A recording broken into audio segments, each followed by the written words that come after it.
Sure. Mr. Benford. Here. Ms. Crooked. Here. Ms. Hoag. Here. Ms. Hogartle. Here. Ms. Kudner. Here. Ms. Paoli. Mr. Vecchio. Here. Vice President Seidel. Here. President Sangelo. Here. Thanks, Mike. Let's rise for the pledge. Heather, you want to, Heather, just. Got it. No, I'm sorry. Heather, we just took roll call. I just want to confirm you're here. I am here. Thank you. All right, thank you. Okay, sorry.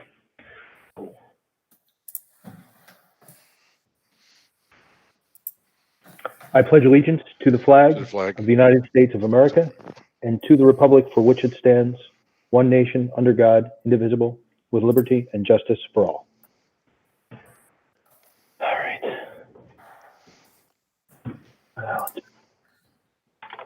Let's get into it now.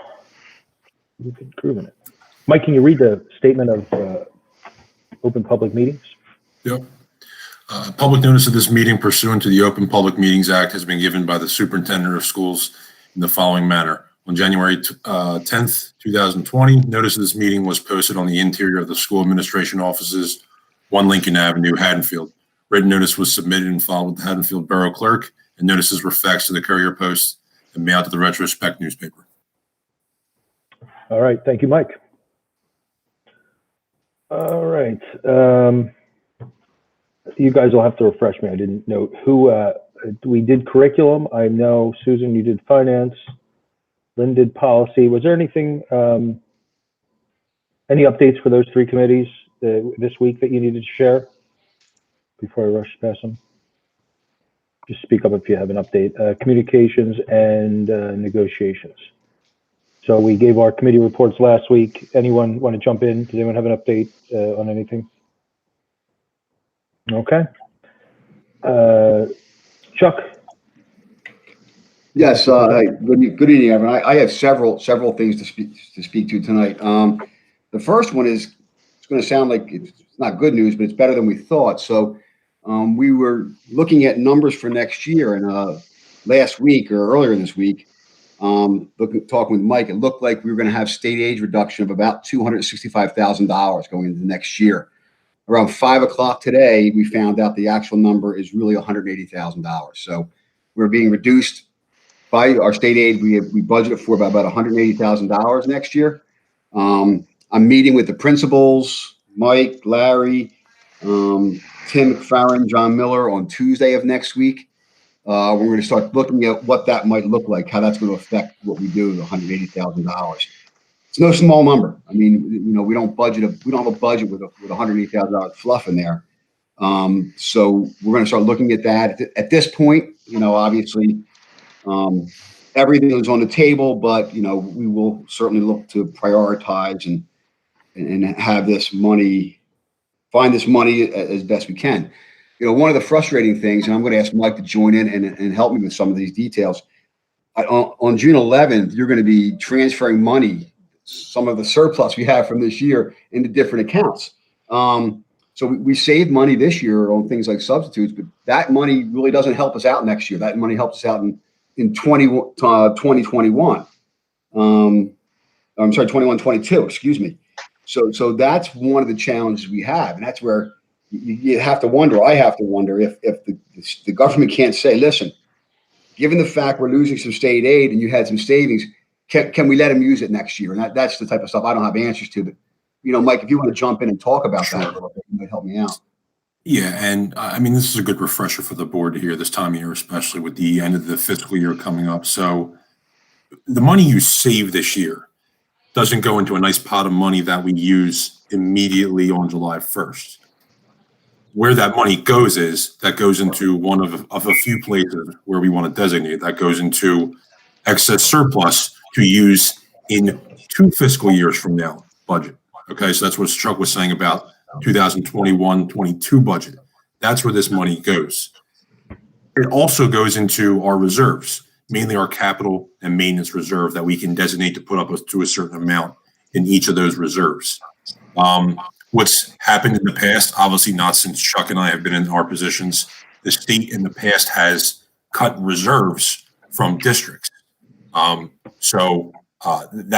That's the fear in all of this, is the state could, okay, they're taking away some of the additional state aid money that we're now getting next year. Another way they can hurt us is taking away off of our reserves. So just to make it clear on, the money we save this year doesn't go in a nice, chunk or pot to use for next year. It's money that we can't touch after June 30th. Hey, Mike, Thanks, Mike. Sure. what is our total once that reduction occurs, approximately? Total state aid goes down to 1 point. I have it up. I was ready for this. Hold on. 1.9, is it? Yeah. So the new number is 1.769.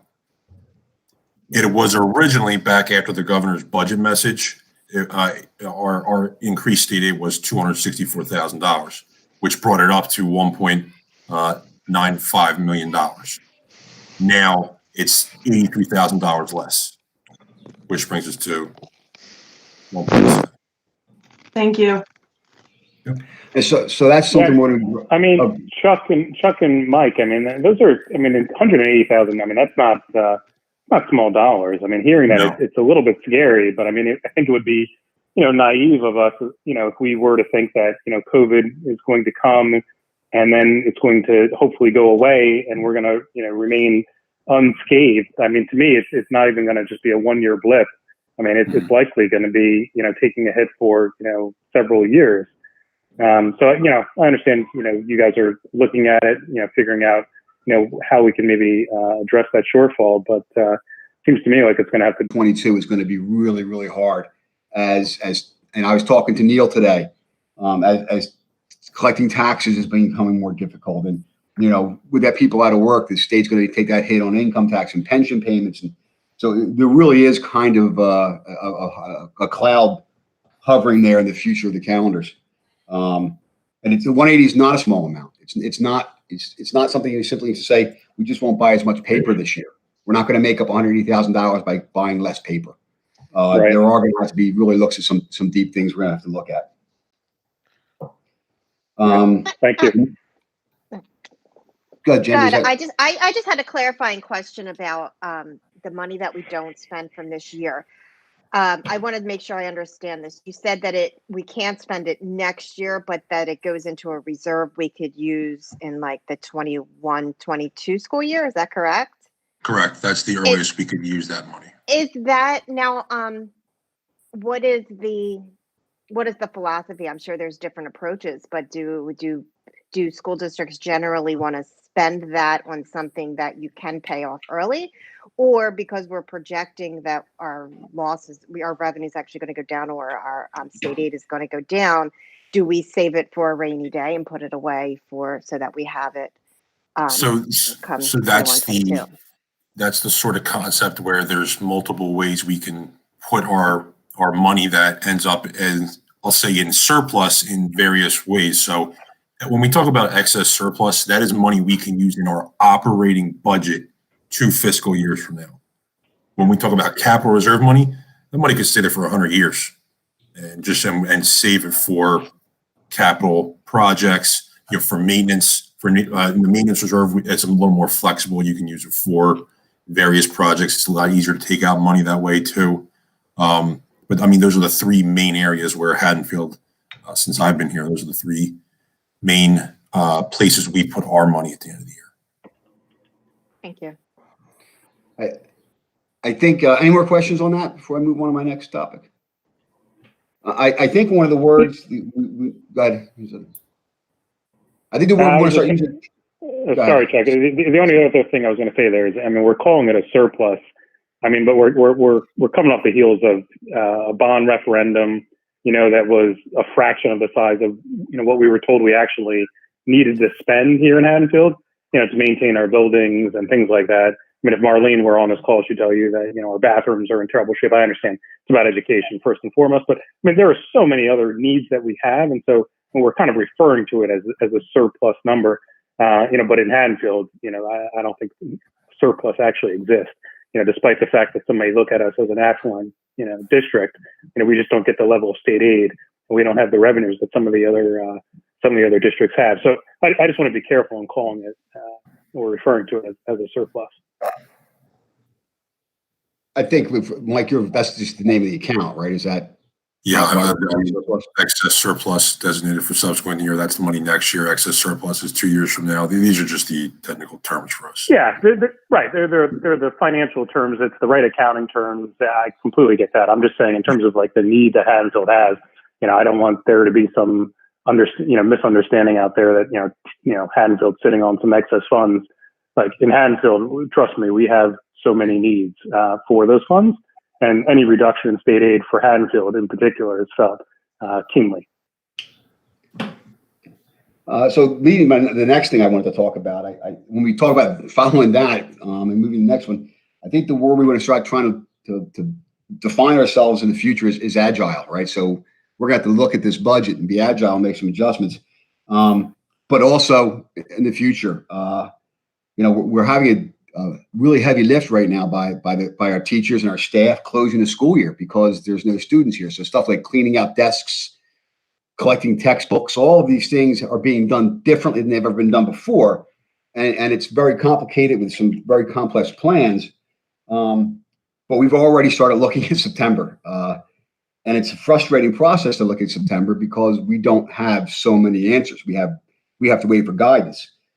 So that's why we do need to be agile. And as we look forward to September, what we're actually doing is we're not making plans so much as we're designing what would be a system to move when we can move. So we'll be putting teams together, action teams, and we'll have a steering committee that I'll be asking some people to sit on. We'll have action teams in areas like resources, social emotional issues, academics, health issues. So we'll have five teams built with the steering committee, and we'll gather questions and we'll do research and we'll do those things. And then there's going to come a time where we're going to get guidance. When school reopens, it can look like A, B, C, or D. And then those teams will all attack their areas and see how we can best make that happen. We're breaking the teams because the problem is so large and so complex. If you try to have one group handle it as a whole, you simply would fail. It's just too much. So if we take, we'll look at operations and resources. We take Mike and Tim McFerrin and a couple of building principals and maybe a board member. So we put those on that. So when we hear we need to put in isolation rooms by the nurse's office, they can focus on that problem and not have to have a different group focus on what learning may look like in the future if we are partial schedule, something to that effect. So what we're doing now is not developing quote unquote plans as much as an organizational process so that when we know how high we can jump, we're ready to jump. So that's kind of how we're trying to look to be agile as we move into this. Talk about that for a minute. Any questions about that topic? Yeah, I'm a shameless analogy man, but Linda has been asking in a very good way, like how are we planning and where are we? And this kind of touches on what Justin was saying too. There's some slight surpluses this year because of things like substitute teachers, which we haven't needed, but there are going to be unforeseen expenses getting into September. So this is. And not being able to use those budgets. So it's smart to ask those questions. And I think what Chuck and I have talked sort of in preparation for this meeting and over the last couple of weeks about this.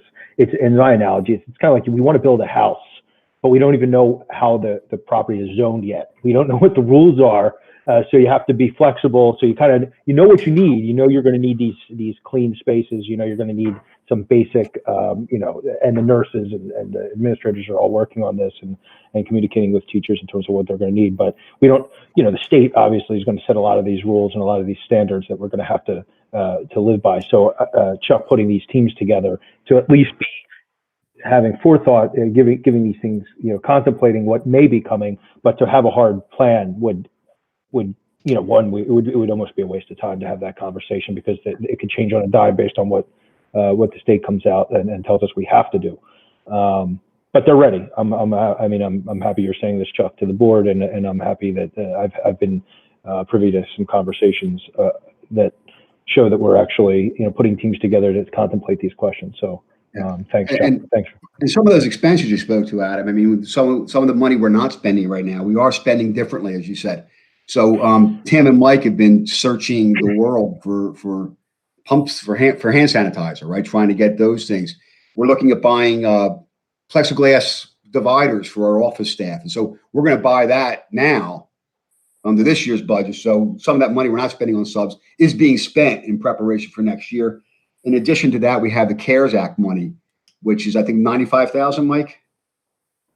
$95,000, which can go to help the COVID that's relief. correct. That's going to be technology or cleaning stuff as well. And can we clarify that it's $95,000 to us? Haddonfield as a local entity got more, but some of the money goes to Christ the King, some to the Friends School. Correct. Christ the King gets 12,000. Friends gets 4,000. We get 95. I have a quick question, and Chuck, I just want to thank you for that quick update, because I know that you're in a terrible position where you need to move forward, but you don't know what direction. So I think where you are is really fabulous. I just want to take a step backward for a minute. We just got done passing the budget, but then something big changed. I mean, are we unable to make revisions to the budget as a result?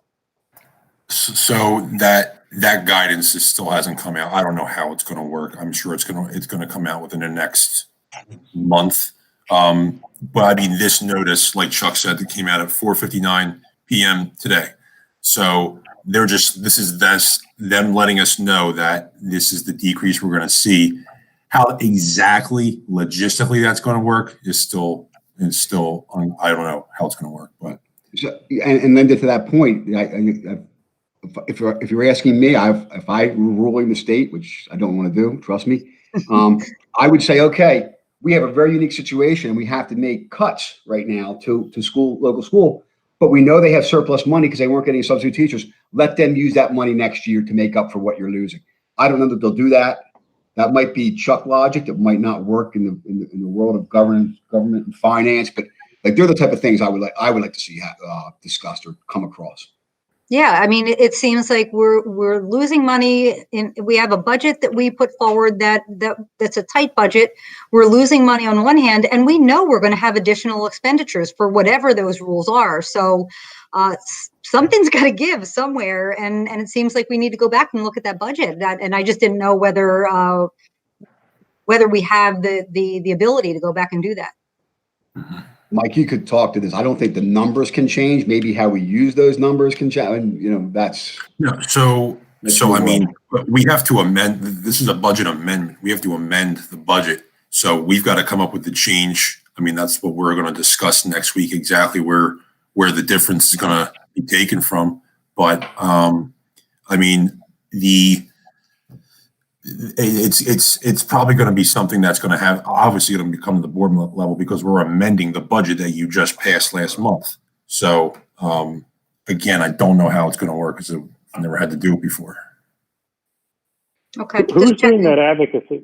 Yeah, I mean, those are great questions and great points, Linda. Who's doing the advocacy and letting us use the money that we otherwise wouldn't be able to use until the 2021-2022 budget?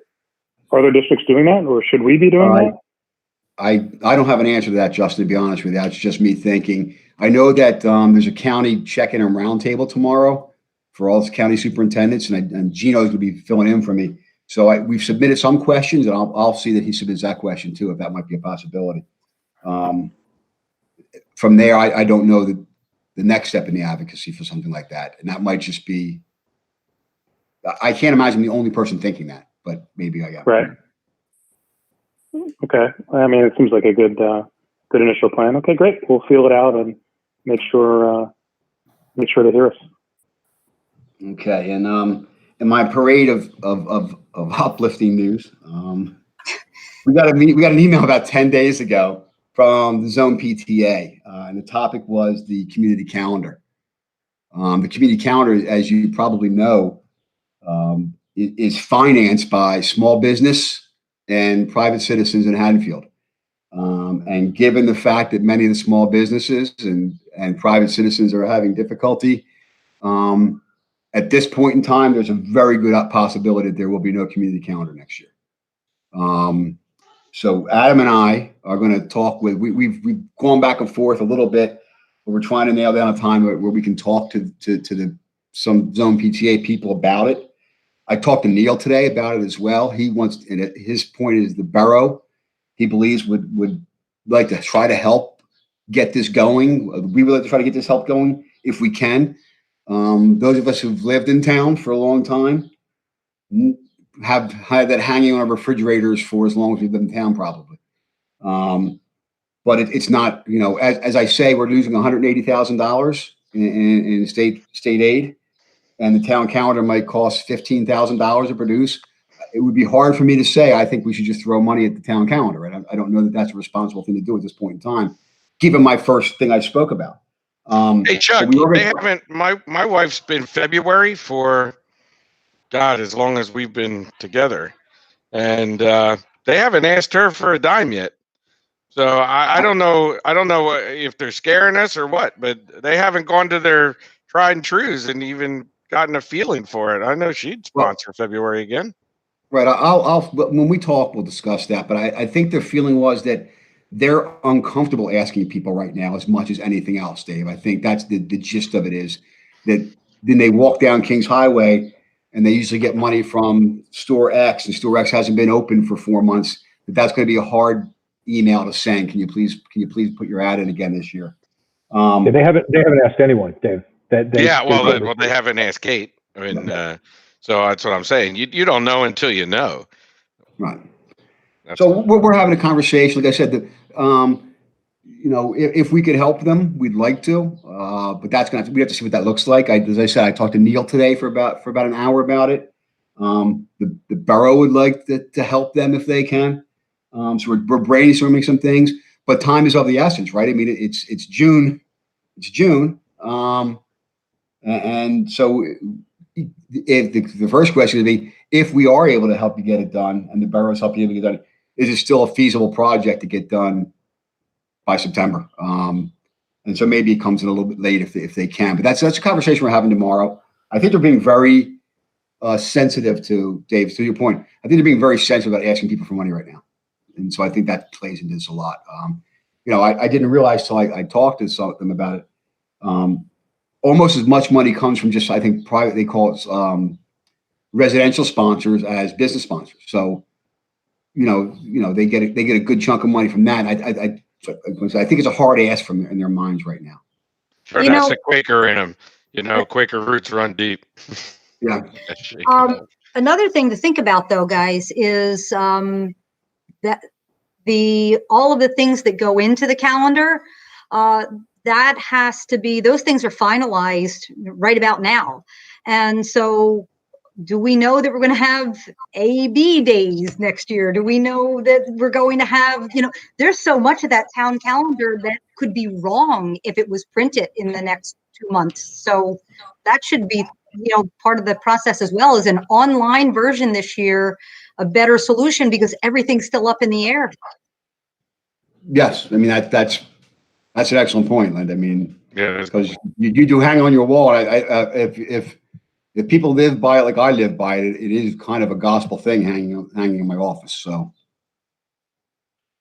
so that's all. That's a town calendar update.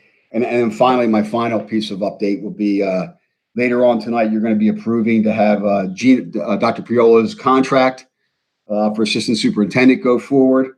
For those, I think we all probably know Gino pretty well. He's been in education for 25 years, 16 of which is in Haddonfield. In administration, he's been the principal of Tatum, principal of middle school, director of special ed. Gino and I have worked together, have really good, strong relationship working together. What I like about working with Gino is he's a clear thinker, a good. He likes to challenge and question ideas, right? So when you come up with a solution, he's going to poke holes in it and challenge it. And when his solution, you poke holes in his, he doesn't. He welcomes that. He's well respected by the administration. And I am really excited that Gino is going to take the role as assistant superintendent.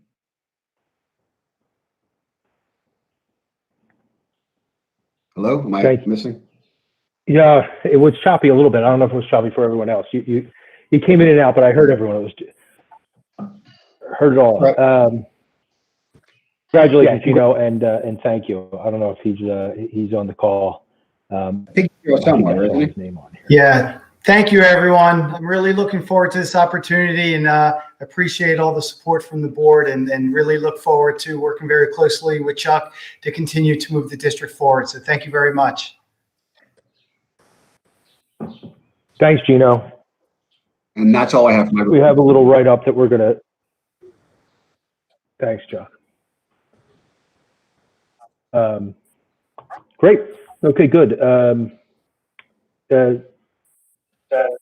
Dr. Mussolini, anything for anything? Yeah, no, Chuck hit it all, and congratulations to Gino, and congratulations to Chuck as they move forward. It's been a fun transition. Nice. Thanks, Larry. Okay, we're going to before we hit the agenda, we are going to open the floor for public comments.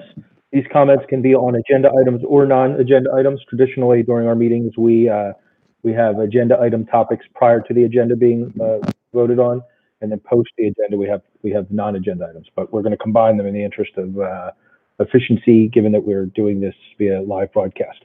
So, John, can you put the phone number to call on the YouTube broadcast? Working on switching it over now. Now, last week, we were waiting for all these calls during our work session, and John said there are only 11 people watching. So, and some of the board members, I turn it on just to see how many people are watching. We have about 18 to 20 right now. So, if someone wants to call and make a comment, please do so now. The phone number is on the screen. There's a pin to type in. It takes a minute, so I'm just filling time while someone's able to call in if they choose to. If you do call in, we just ask that you turn your computer speaker down, because otherwise it causes a lot of feedback on your phone. So turn the computer volume down. John is texting me. He said, "Don't hope for much. There are only 20 people watching." He says there are not that many people interested. Geez, John. You have to type all that. John did not type that. Anyone? Someone popped on. 609. Yeah, I saw that call. Is there a? It's a 9-3 number that was on last week, wasn't it? Yeah, Chuck, you're sounding like Darth Vader again. The 609 ending in 93. Is that a call or is that a board member? Yeah, that's me, Adam. Sean Sweeney. Oh, hey, Sean, how you doing? Are you Good. Commenting? Yeah, I had a couple of quick questions. I was listening to you guys talk about discussing the budget, and I had a couple of questions. The decrease in state aid for this year, what was the amount of state aid, and this might be something that you have, what was the dollar amount that we received last year? Do you know that? Yeah. Yeah, Mike's got to look that up. I don't know if you have it on hand, Mike. I got it right here. What's your next? Go ahead. So the total state aid we got last year was $1,685,574. Okay, so the number that they gave this year is still an increase over what we had last year, correct? Correct. Okay. How much surplus are you anticipating the district having come June 30th this year? I have no idea. I mean, it varies every year. Okay. And my final question was, what was the surplus at the end of the 17-18 school year that was available for this year? Or I'm sorry, it should be available for next year, correct? Say that again. Sorry. So the state aid that was the surplus amount that was left at the end of the 2018 school year, the 17-18 school year, is available for next year, correct? If so, what is that amount? I don't have that on me, Sean. I gotta get back to you on that. Okay. All right. That was all I had. Have a good night, everyone. Thanks, Sean.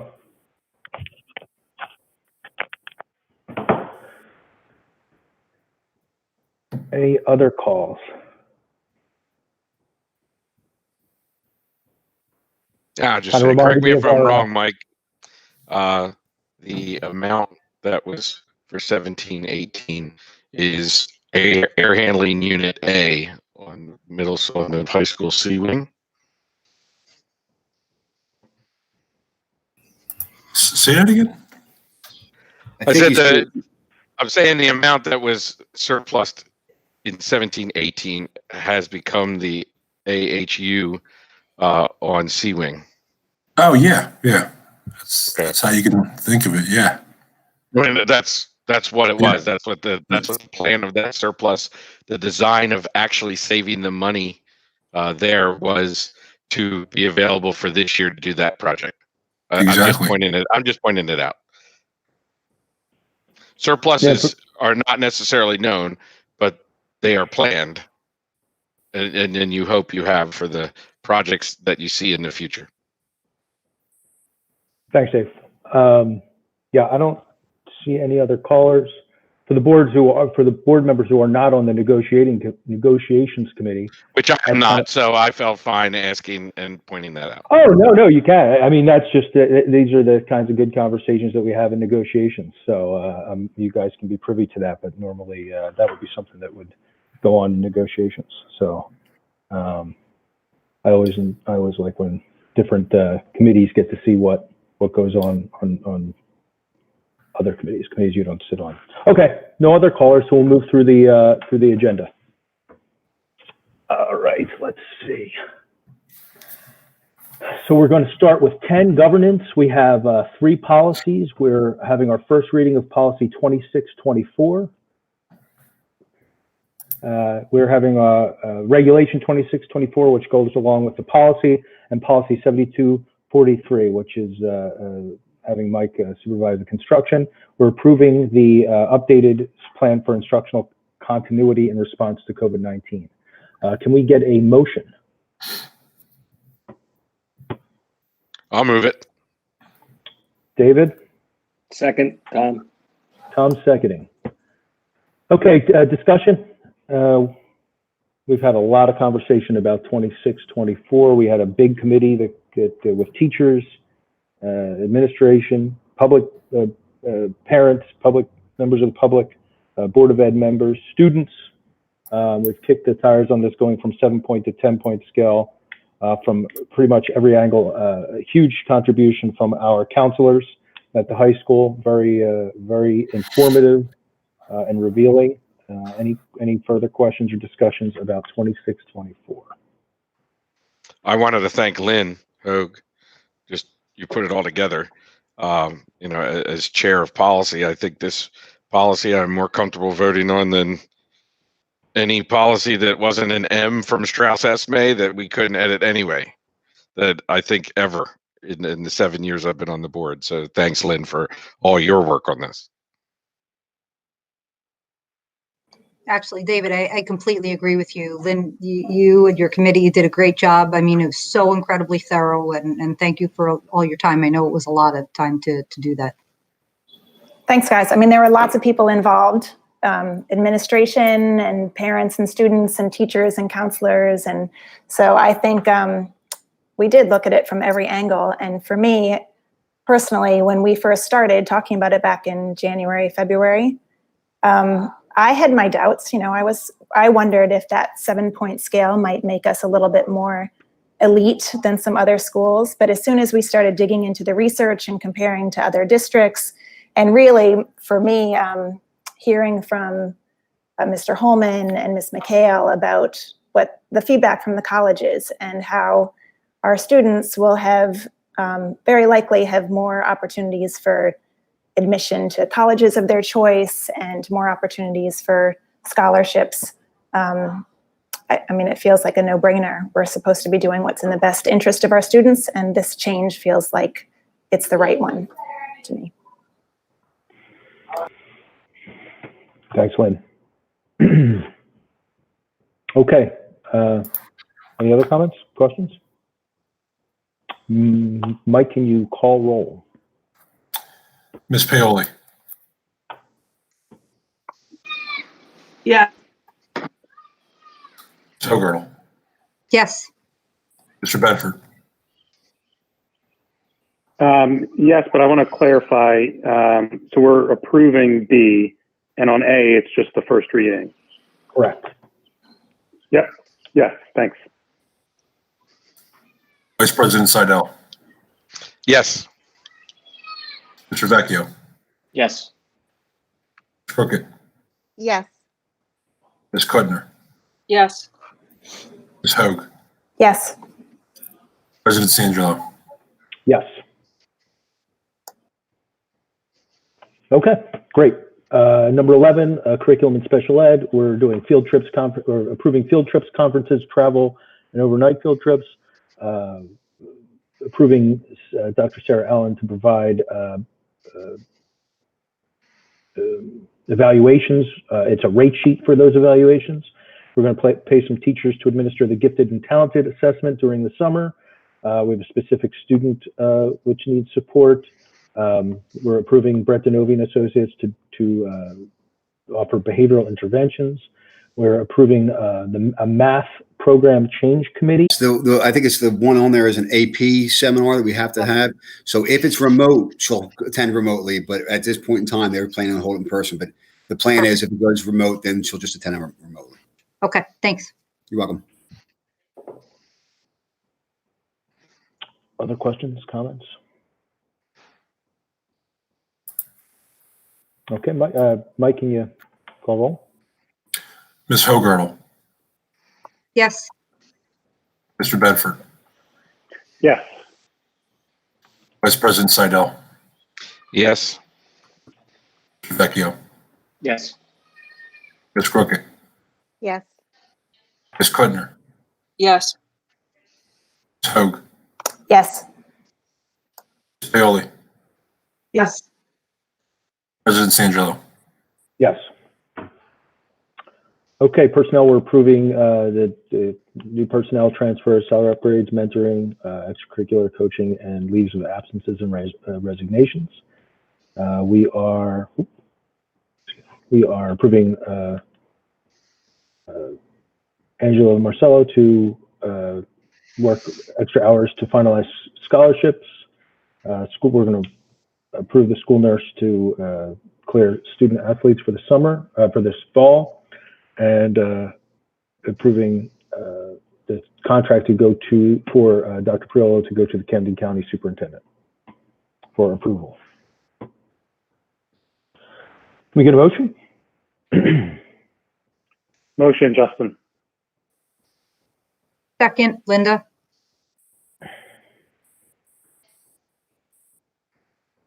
All right, any discussion? Questions?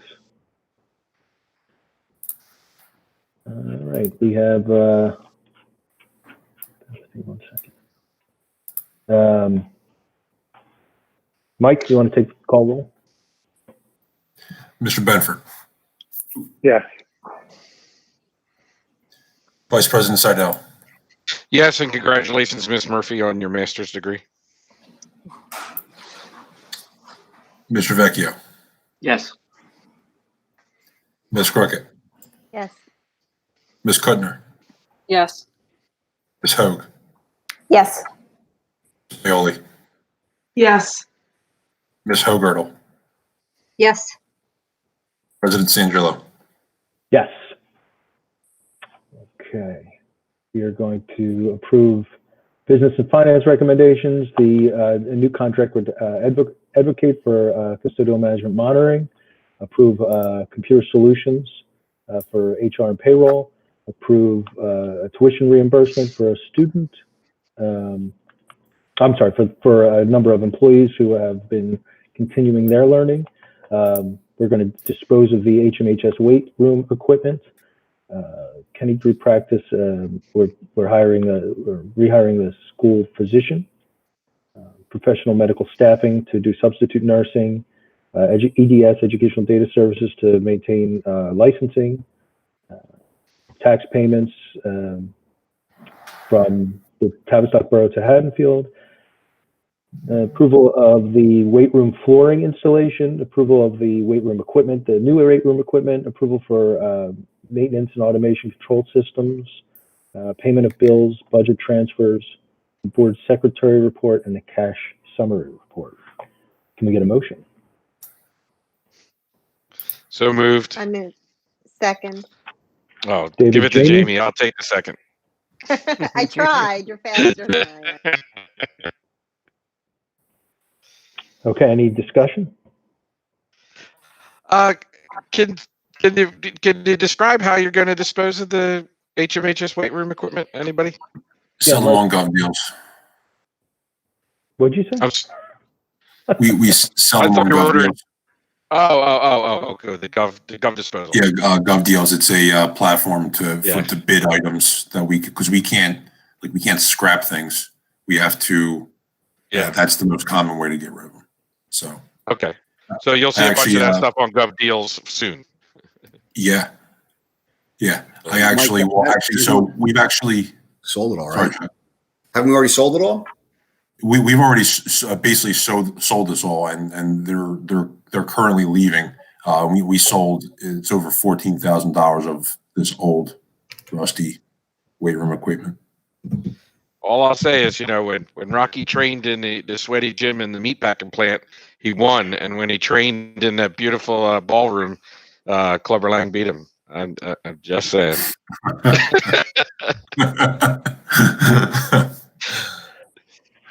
That's a lot of pressure, Dave. Yeah. No, it's good to see that final bit of the gym renovation is taken care of. Mm-hmm. It's a good story too. Thanks, Larry. Any other questions? Comments? Okay, Mike. Vice President Seidel. Yes. Ms. Hogerl. Yes. Medford. Yes, for me. Vice President Seidel. Yes. President Sangelo. Yes. Okay, we have our start dates for the 2020-21 sports season. It'll be nice to return to that activity come fall. And are there any items for future consideration?